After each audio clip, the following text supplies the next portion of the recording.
This is IA Forward, your playbook for success as an independent insurance agent. Here to help you knock it out of the ballpark are your hosts, Shane Tatum and Tonya Lead. Welcome to IA Forward. Now, Shane, I was reading our Integra Agent Connection private Facebook group that has our 120 plus agents in there. And you put out a post in your dad voice. Like when I read it, I could hear you posting in your dad voice. Did I say like PSA or public service announcement or anything like that? I believe so, yes. I'm really trying to get better about my dad tone, and my two daughters coined that. The worst thing in their childhood was hearing, "I'm not mad at you, I'm just disappointed." Oh, yeah. My mama could scream and holler or whatever, but my daddy could take his glasses off and he would get a single tear, and he has these baby blue eyes, and he would say, "Tony Marie, I am very disappointed in you." Mm-hmm. And that was all it took. Here come the waterworks.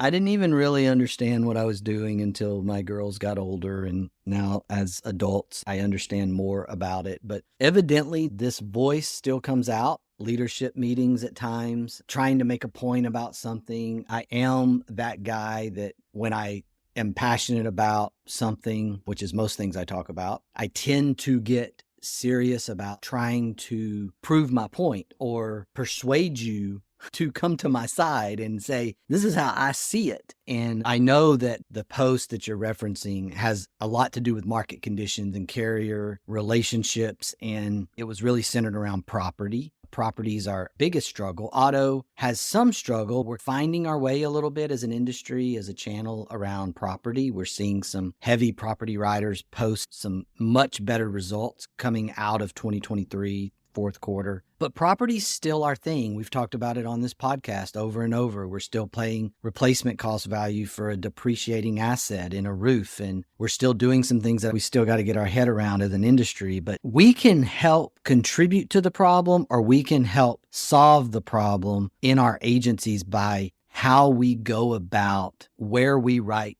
particular pieces of business. The thing that I want to encourage agents to hear through this topic is understand the spirit of the product, or the spirit behind why the company has produced a product in the first place. The real thing that's just top of mind for me is writing monoline home in what I would call a traditional package or multi-line carrier. It's just not something that you really need to do. There are monoline home companies that you should use for monoline home accounts. Even in the market like it is now. Even in a market like it is now. Don't turn off the podcast right there. Hold on. Just hear me out, agents. Just hear me out. Remember, it takes three of us in this industry. It takes the agency, it takes the client, and it takes the carrier. If you do not have the carrier partnership, you do not have the product to sell. And unless you plan on starting your own insurance company, if you got the capital, get after it. But unless you plan to do that, the carrier partnership is critical in this sort of three-headed configuration that we have going on as an industry, as an independent agency channel. Why don't we look at that more as like a three-legged stool rather than a three-headed monster? You don't want to, I didn't say monster. I said, what did I say? You said it's one of three heads. And yeah, but I had this vision. I said either three-headed amalgam or three-headed consortium, whatever I said.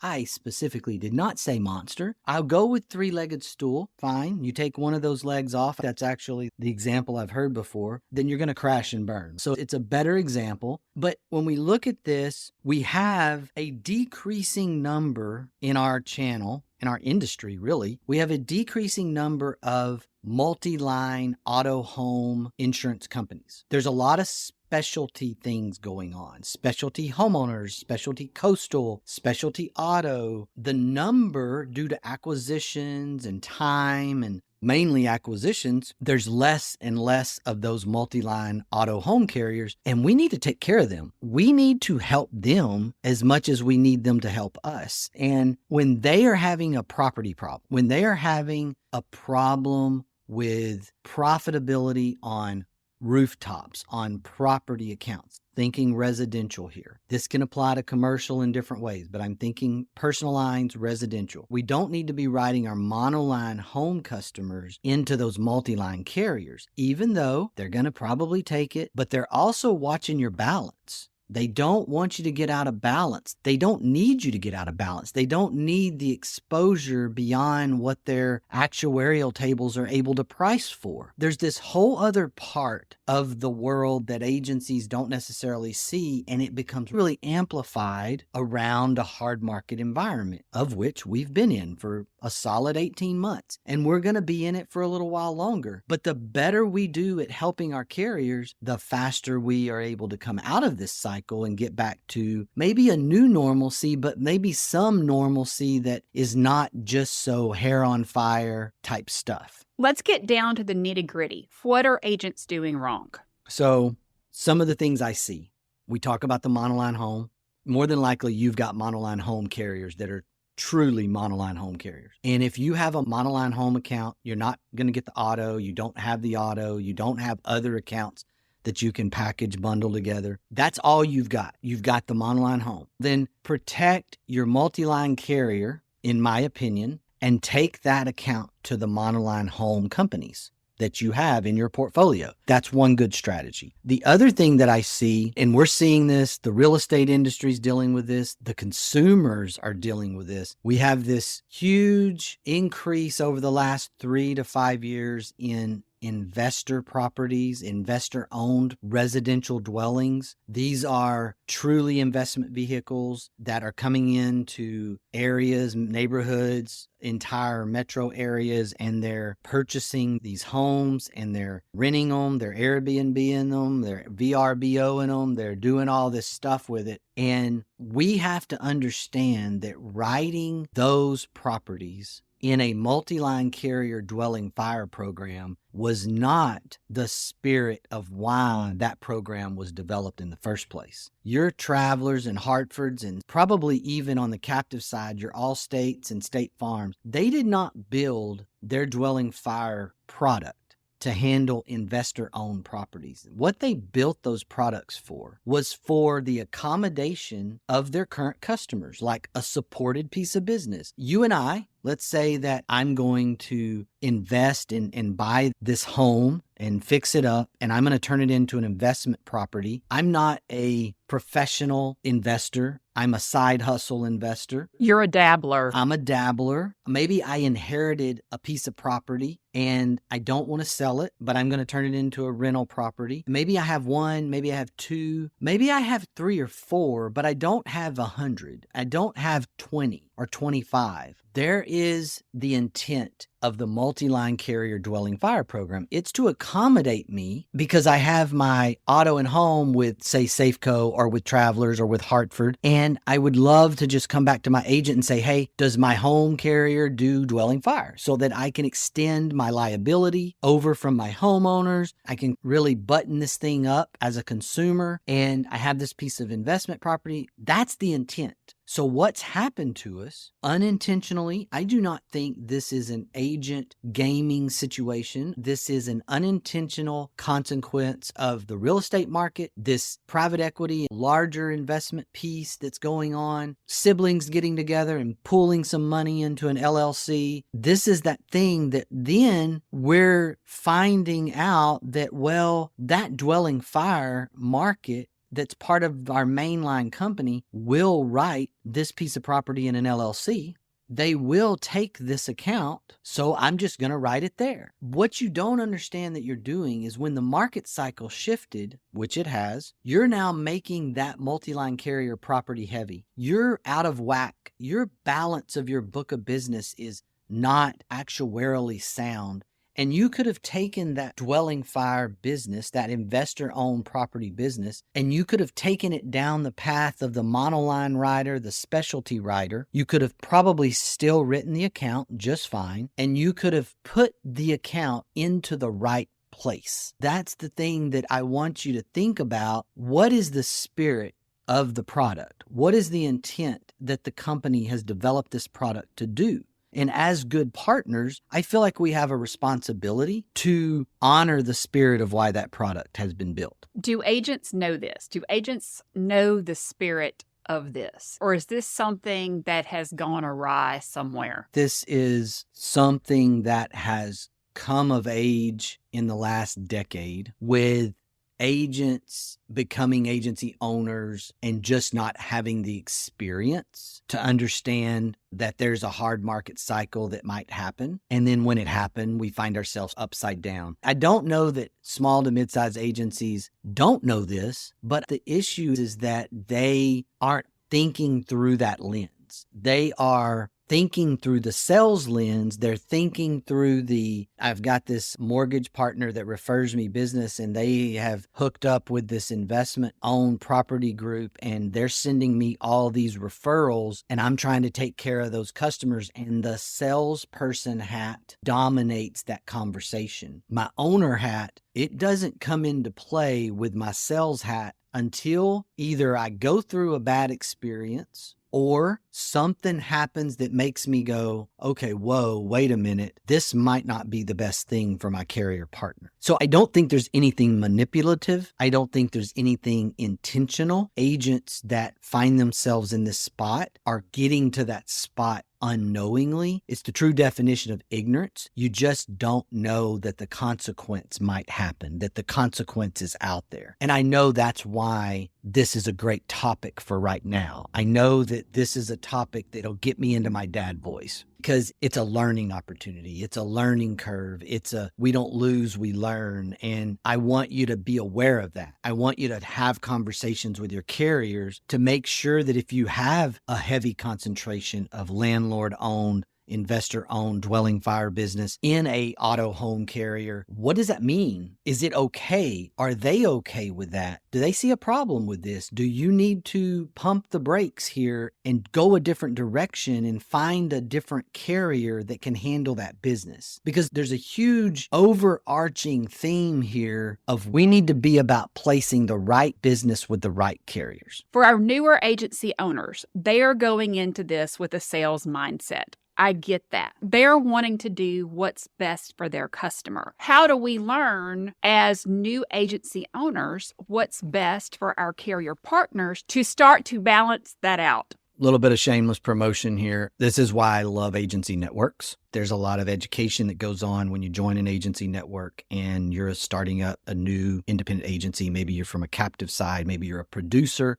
who wants to own their own agency. Not specifically plugging Integra, our network, but the reality of it is that agency networks in general fill a gap here of education and some knowledge. Unfortunately, a lot of times it's experience and it's going through the process of having some hard conversations that are probably going to come at you from the carrier marketing rep, the field rep. I know that it's not 100% of the time, but the majority of your carrier marketing reps are generally very experienced, or they've been trained really well, or they've been trained to watch out for out of balance scenarios and counsel agency owners. We need to listen. We struggle with that as independent agents because, quote, I don't want anybody telling me what to do, but let's go back to the three-legged stool for a second.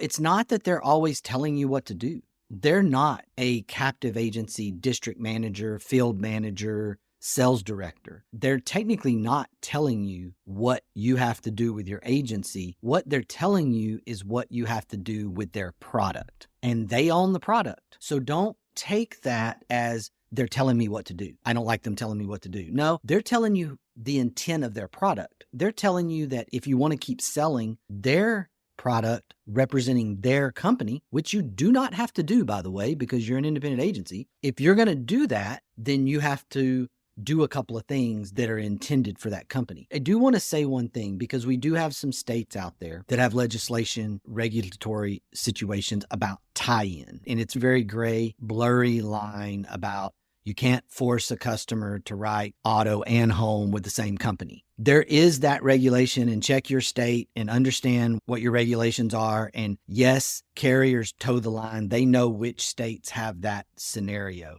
Some states don't have it. Some states, they can be very black and white about that. Some states, they can't be that way. I can promise you in those states where there's anti-tie-in regulation, that those states get a lot of pressure. Those carriers in those states, the consumers get a lot of pressure in the sense that if we would just allow them to be profitable, we're going to see better pricing, not worse pricing. It's actually going to be good for the consumer. But sometimes legislators can't see that. Sometimes regulators can't see that because they're following directives and so forth. But that's one thing here that needs an asterisk around this, is we don't want to go down this path around working against the sales tie-in regulation if that exists in your state. That's important. It's important for the carrier to understand how to approach the agent, and it's important that the agent understand that if a carrier is approaching you about book balance, that it's a profitability thing, it's an exposure thing. They're not trying to harm you. They're not trying to do you wrong. What they're trying to do is avoid a train wreck in the future. Shane, I've done this. I've accidentally got this book that's out of whack. How do I fix it? Thankfully, we live in a free market society. And where there's opportunity, there's usually investors. I'm personally seeing several carriers come into the marketplace all across the country that are targeting investor-owned properties. They are targeting this actual type of risk. The really interesting thing is, one of the things that one of my mentors harps on is narrow focus. The more narrow you can be in a market, the better, the more profitable, the more successful you can be. That's interesting. It's never, obviously as a sales guy first, it's never been my nature to be more narrow. I tend to be the, sure, we can handle that for you guy. I'm a recovering sales guy a little bit there, because when I talk to agents and sales guys that are trying to become agency owners, and I'm really counseling them from my failures, it's because I was you. I was the one that just chased the rabbits and shiny objects and wide everything goes thing. These specialty writers of investor-owned properties, landlord protection policies, you have the opportunity. You can pick these markets up. If you do a fair amount of this business, especially if you're in an agency network, you're probably going to have those at your fingertips. The agency networks are recognizing this and bringing those to the table, and you can literally move that business into the appropriate place. I don't think it's doing your customer a disservice. Number one, it's not where it's supposed to be in the first place. If you have this investor-owned property portfolio and you're writing it with a multi-line dwelling fire company, that's not where it goes. It's not where it was supposed to go. It's not where it was intended to go. Whether the system lets you write it or not is irrelevant. It's not where it belongs. So getting it into the appropriate specialty market, that doesn't mean it's surplus lines. That's still an admitted market. I'm not suggesting you take something from admitted to surplus. That would be wrong. I'm talking about taking something from admitted to admitted, but taking something from more of a general environment to more of a specialty environment. You're likely to get some coverages you don't know about that are there because they're focused on investor-owned properties. You satisfy your multi-line carrier balancing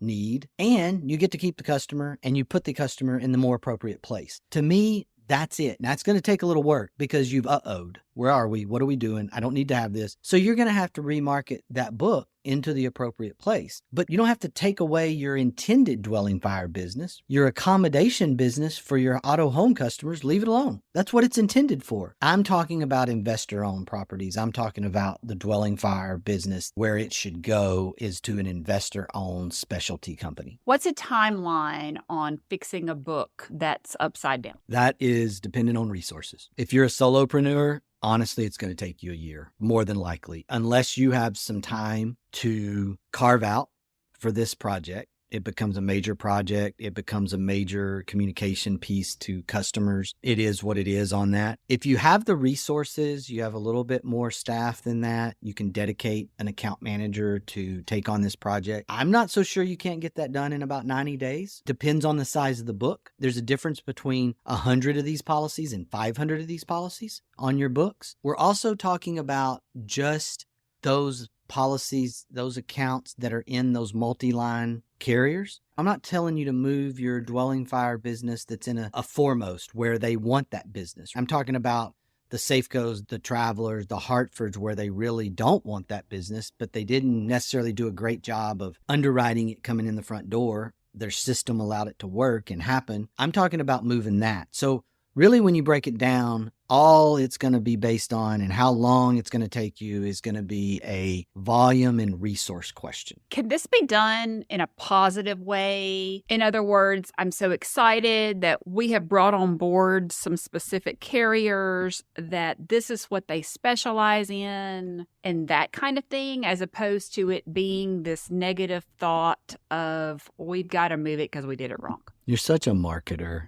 Yes, it can be done in a positive way. And that's exactly what it should be. It should be an exciting, positive thing. You get the right specialty market that's handling this business intentionally. That's a better place for my customer, my opinion. It's just understanding that what's negative to us because we got to do some work, that's not at all what it should be. Take Tonya's point. This is a huge opportunity to say, look what we've done. Look who we've secured. We've brought this new market to the table. It's going to be great. Matter of fact, I want to move you midterm. I don't even think I want to wait till renewal. We're going to do this. This is where we're going. Now, do all of your customers have to do that? No. Some of them may decline to move midterm. You may only get 50 to 60% of them done in 90 days. That's okay too. That's not a terrible thing either, because now you've started the conversation. Now you've created this topic and you're presenting yourself as somewhat of an expert around what they do. The flip side of this, are carriers going to get upset because now your book with them is smaller? Yeah, this is actually a great question. This is back to communication. My retention strategy. Is this hurting my retention? Okay, we can't have it both ways. So let's have a communication plan with our reps, with our carriers, and say, hey, this is something that's concerning me. I see the writing on the wall here. I feel like I've gotten a little lopsided here. I want to do this. I want to make this move. I've secured these specialty opportunities to do this with. What are you going to do when I do this and my retention drops? How are you going to see my book of business? Are you going to look at it on a line of business basis? Are you going to give me a pass, an exception this year over the next 18 months? As I correct this course, that's the communication. And I would be shocked if you get anything negative from your carrier relationships about that retention issue. For our agents that have profit sharing, how does this affect our profit sharing with a multi-lines carrier? It can impact it negatively very easily. A good hailstorm, a good concentrated tornado, windstorm, certainly if you're in the path coastal wise of hurricane, it can certainly impact it negatively. It's possible that it's helping in some years. It's not helping consistently because the actuarial product development side did not intend for you to write hundreds of investor-owned properties in their dwelling fire program. Their pricing is not priced for that. So the earned premium is just not earning enough. It's not enough rate for that risk. And so when you do have losses, you don't have the rate for the risk. Therefore, your losses very easily and very quickly, without really an intention, get upside down. And those are hard things to overcome. If you're lining up the pros and cons of this, it's a heavily weighted pros versus cons in the table, because there's just way more advantage for you as an agency, your customer coverage-wise, your carrier partner from an exposure standpoint. It just works better. So I know that this is going to be one of those things that over the course of time is going to work in your favor, even for the profit sharing side. What should the ratio actually be if I'm looking at my book to even know if this is a problem? If your property exposure is more than 50%, if it's greater than 50-50 property to auto, including your dwelling fire business, then you're getting out of whack. A lot of carriers historically price and the actuarial side of things with the product, they expect a 2-to-1 auto to home ratio. They'll live with a 50-50 auto home ratio, auto property ratio. When you start getting into that 60-40, 65-35 property to home ratio, you're blowing up the actuarial tables. You're blowing up what they're pricing for and how they're going about their business. That's where I would start. I would say 50-50. And then the other thing I would do is, what is my ratio of home to auto without my dwelling fire business involved? What if I pulled that investor-owned business out? Then what is my ratio? If I'm 60-40 auto to home, okay, that's not bad. That's pretty good. That's fitting closer into some of those, the product intention. But if I don't pull that dwelling fire business out and I'm sitting there at 60 or 65, 35 property to auto, now I'm in a bad spot. I've got my carrier in a bad spot. It's just something I need to pay attention to. Now I get the reason for the dad voice in the post. It was necessary. I'm not a bad guy. I'm not a harsh dad. I'm a loving girl dad. But sometimes you got to do I'm not mad at you, I'm just disappointed. Sometimes you got to get your dad voice going. I'm going to leave us today with this quote from Phil Jackson. Wisdom is always an overmatch for strength. Attitude's a choice. Make a great one. Bye, y'all. Ready to get the ball rolling with your independent agency? Learn more at IntegraAgent.com. That's IntegraAgent.com. Thank you for joining us on IA Forward. Make sure you never miss a show by clicking the subscribe button now or learn more at IAForward.com.